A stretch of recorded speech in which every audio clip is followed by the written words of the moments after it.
Assalamualaikum warahmatullahi wabarakatuh. Kami dari kelompok 1 kelas 12 MIPA 4 yang beranggotakan saya Zikri Sabit Imani dari absen 8, lalu ada rekan saya Herikza Arza dari absen 18, dan ada Muhammad Zidan Rafaditya dari absen 29. Nah, di sini kami akan menguak teori diferensial alias turunan trigonometri. Nah, pertama-tama diberikan permasalahan, ada 5 permasalahan yang bisa dilihat di layar gitu. Nah, dari 5 permasalahan ini ada beberapa role gitu. Kami akan memainkan beberapa role. Di nomor 1, saya akan bertindak sebagai problem solver alias pemecah masalahnya. Nah, di nomor 1 ini rekan saya Zidan akan mengamati atau menjadi observer terhadap penjelasan saya. Nah, sedangkan di nomor 2 sampai 3 yang bertindak sebagai problem solver adalah Arza, dan yang bertindak sebagai observer adalah saya, Zikri gitu. Dan sedangkan nomor 4 dan 5 itu yang bertindak sebagai problem solver adalah Zidan, dan yang bertindak sebagai observer alias pengamat adalah Arza. Nah, adapun mereka yang sedang tidak menjadi problem solver maupun menjadi observer, mereka akan menjadi listener alias hanya mendengar dan menyimak sesi yang akan disampaikan seperti itu. Nah, pertama-tama saya dulu. Nomor 1. Diberikan pernyataan bahwa fx sama dengan cos x. Nah, di sini kita disuruh membuktikan bahwa benarkah turunan dari fx itu adalah min sin x, atau benarkah turunan dari cos x itu adalah min sin x. Nah, sebelumnya perkenalkan, nama saya Zikri Sabit Imani dari absen 8 ya. Nah, saya memiliki dua cara untuk menyelesaikan ini. Yang pertama, kita mengetahui bahwa definisi dari turunan atau definisi dari f aksen x itu adalah dy per dx itu adalah limit h mendekati 0 untuk fx plus h min fx per h. Nah, di sini kita mengetahui fx-nya adalah cos x, maka kita masukkan bahwa dy per dx dari cos x itu adalah limit h mendekati 0 untuk cos x plus h min cos x per h. Nah, di sini saya mengubah bentuknya menjadi seperti ini. Nah, limit h mendekati 0 untuk min 2 sin x plus h plus x per 2 sin x plus h min x per 2 per h. Nah, seperti itu. Zik, maaf mengganggu, izin bertanya. Itu kenapa cos x tambah h min cos x-nya bisa berubah jadi min 2 sin x tambah h tambah x per 2 sin x tambah h min x per 2?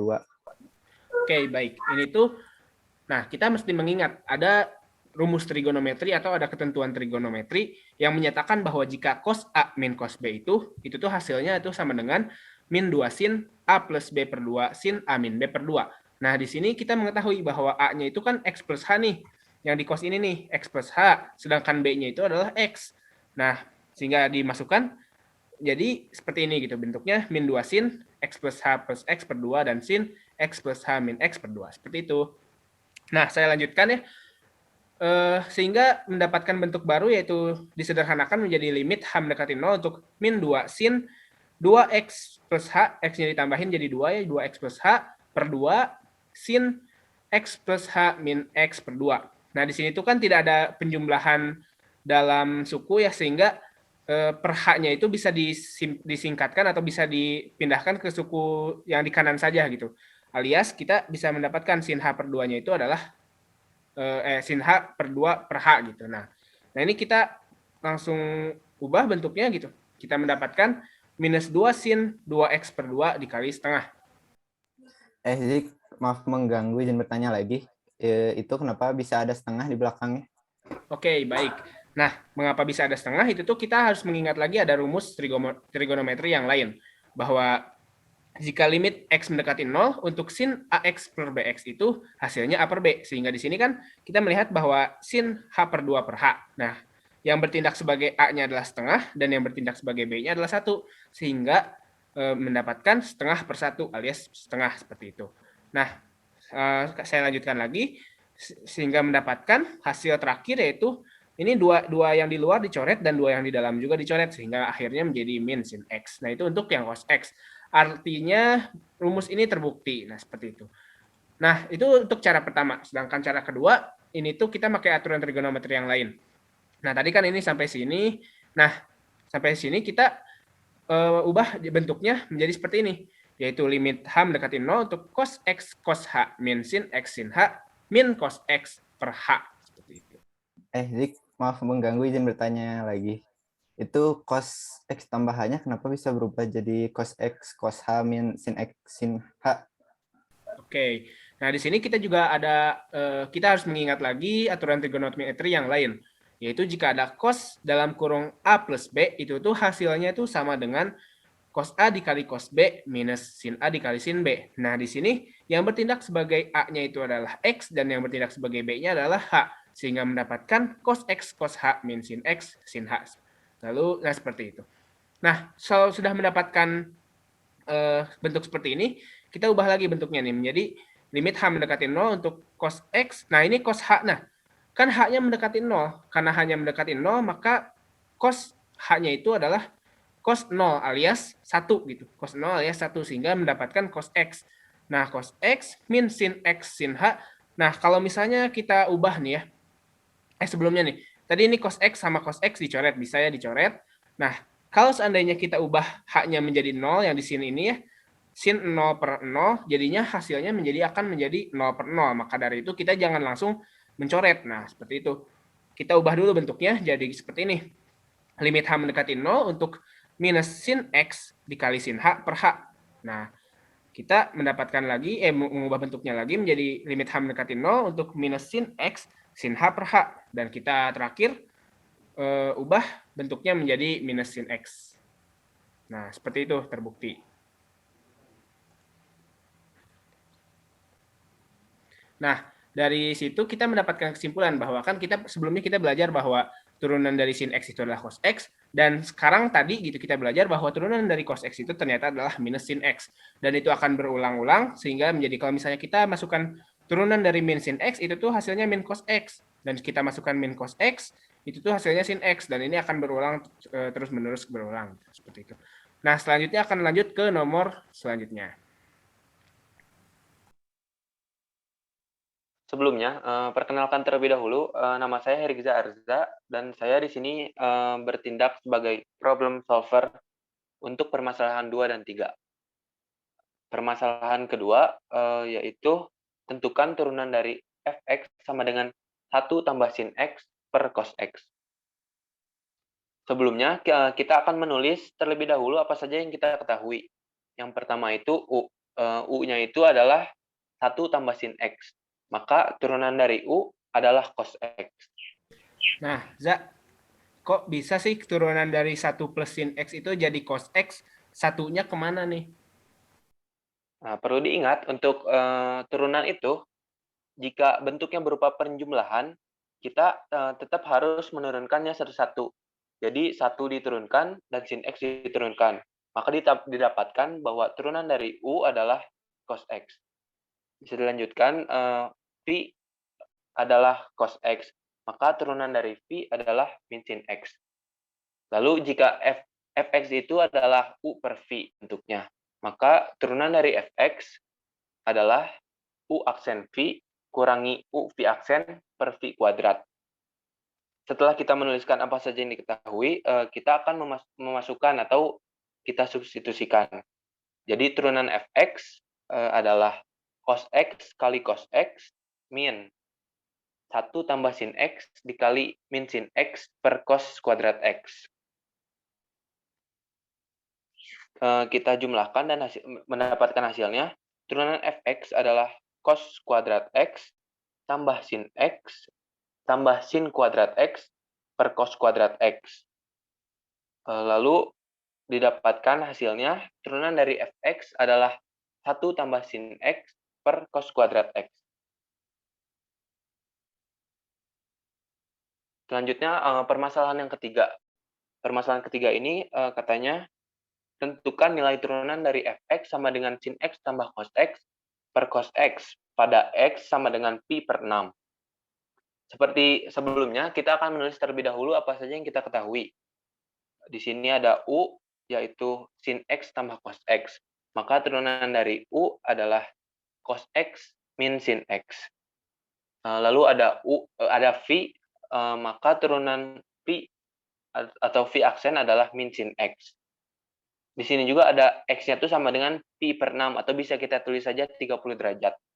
Jika ini bentuk fx-nya itu masih U per V, maka turunan fx masih bentuknya seperti yang tadi, U aksen V min U V aksen per V kuadrat. Setelah menuliskan apa saja yang diketahui, kita dapat substitusikan lagi. Turunan fx adalah cos x min sin x dikalikan dengan cos x, kurangi sin x tambah cos x dikalikan dengan min sin x per cos kuadrat x. Kita jumlahkan dengan kalikan pelangi seperti biasa. Turunan fx adalah cos kuadrat x min sin x kali cos x tambah sin x kali cos x tambah sin kuadrat x per cos kuadrat x. Di sini ada yang bisa kita coret nih, min sin x kali cos x sama dengan tambah sin x cos x. Didapatkan turunan fx adalah cos kuadrat x tambah sin kuadrat x per cos kuadrat x. Lalu didapatkan f aksen x adalah 1 per cos kuadrat x. Nah, Za, itu kan dari cos kuadrat X tambah sin kuadrat X, kenapa bisa tiba-tiba menjadi 1, Za? Untuk itu, sebenarnya sudah dijelaskan di pelajaran identitas, tapi jika masih bingung atau masih ragu, bisa kita gambarkan dengan menggambarkan segitiga. Jadi dengan A itu sisi depan, B sisi samping, dan C itu sisi miring. Di sana didapatkan kalau sin kuadrat berarti A kuadrat per C. Dan kalau cos kuadrat itu B kuadrat per C. Jadi jika ditambahkan itu kan A kuadrat tambah B kuadrat itu menghasilkan C kuadrat. Sehingga hasilnya adalah C kuadrat per C kuadrat. Jadi dibuktikan bahwa cos kuadrat X tambah sin kuadrat X itu emang sama dengan 1. Oke, kita lanjut. Untuk itu, kita substitusikan tuh X-nya yang tadi. Jadi F aksen 30 derajat sama dengan sekan kuadrat itu bentuknya sama dengan 1 per sekan, sekan kuadrat itu sama bentuknya dengan 1 per cos kuadrat. Jadi F aksen 30 derajat sama dengan sekan kuadrat 30 derajat. Sekan 30 itu 2 per 3 akar 3. Kita kuadratkan, jadi kita dapatkan hasilnya turunan dari F 30 derajat itu 4 per 3.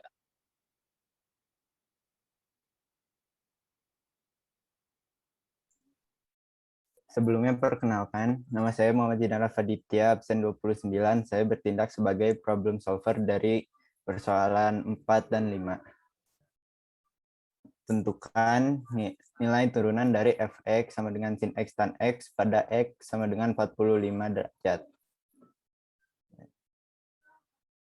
Jadi fx sama dengan sin x tan x. Nah, diketahui kalau bentuknya itu fx sama dengan u kali v, maka turunannya itu adalah u aksen v ditambah u v aksen.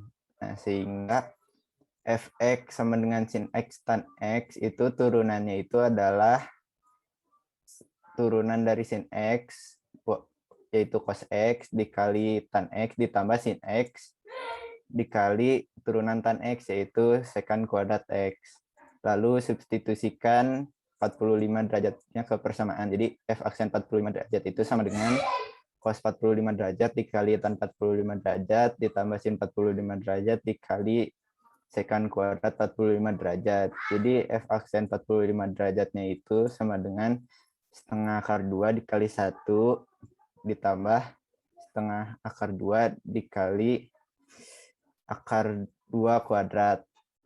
Nah, jadi f aksen 45 derajatnya itu sama dengan setengah akar 2 ditambah akar 2.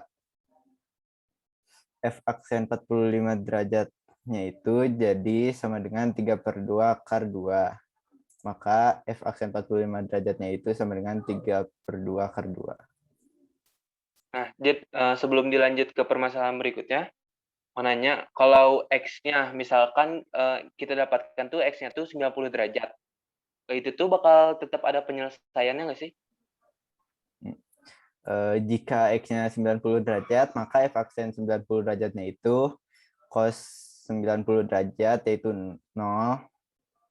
dikali tan 90 derajat yaitu tak terdefinisi ditambah sin 90 derajat yaitu 1 dikali sekant kuadrat X itu sekant kuadrat 90 derajat itu tak terdefinisi juga, jadi nggak ada hasilnya.